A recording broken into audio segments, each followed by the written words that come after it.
Encontramos na palavra de Deus situações que comumente nós não observamos na nossa vida e nem mesmo na nossa caminhada de fé. E às vezes tem situações que nos chamam muita atenção, como hoje no Evangelho.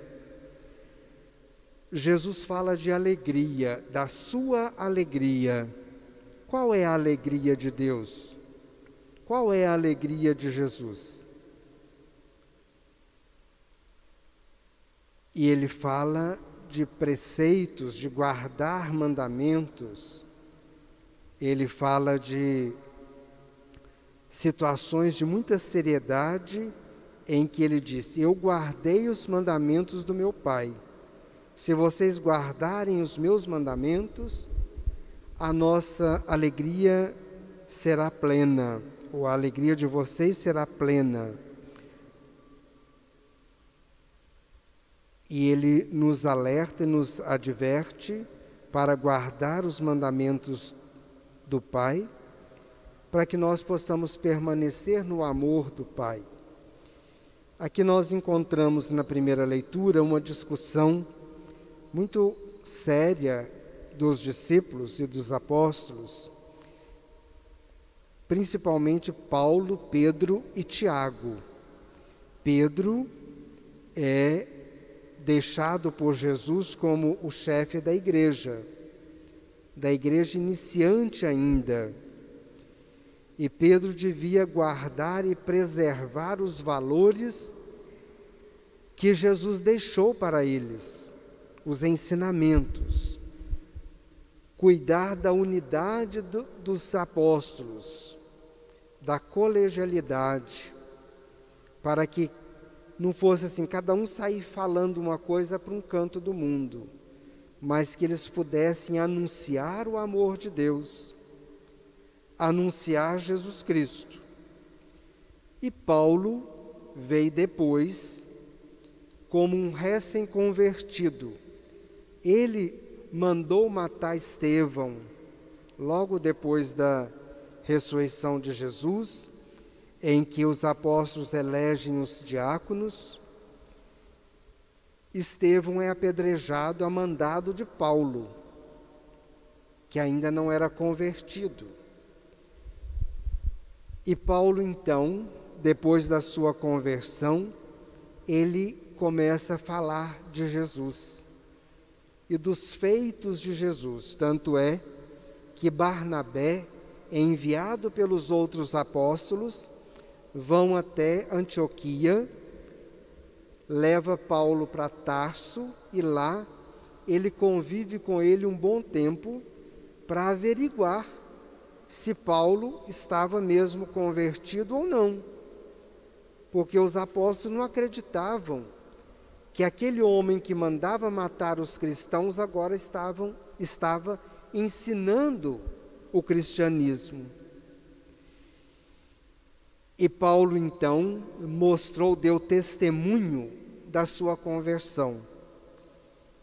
E não falando para judeus, mas falando para pagãos, para pessoas que nunca tinham ouvido falar de Jesus. E aí foi a discussão.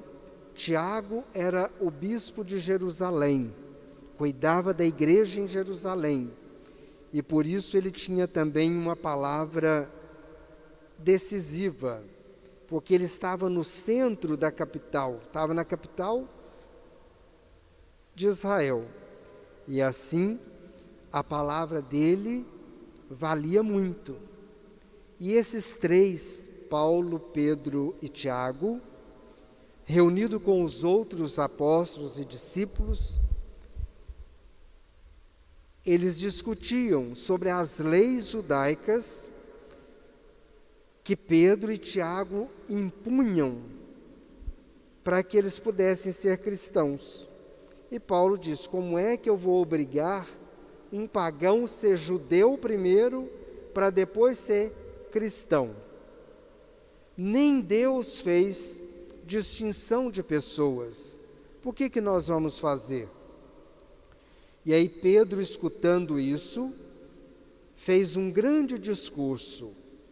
De acordo com Paulo, então, foi determinado que para ser cristão não precisava ser judeu, que a salvação dada por Jesus Cristo era para todos que quisessem, que se abrissem o coração para aceitar os ensinamentos dos apóstolos dados por Jesus.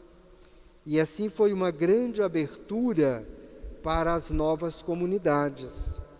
A partir dessa reunião, dessa decisão, muitas comunidades foram fundadas e muitas pessoas receberam o batismo, na alegria de saber que era contado como cristão, que era contado na salvação dada por Jesus Cristo.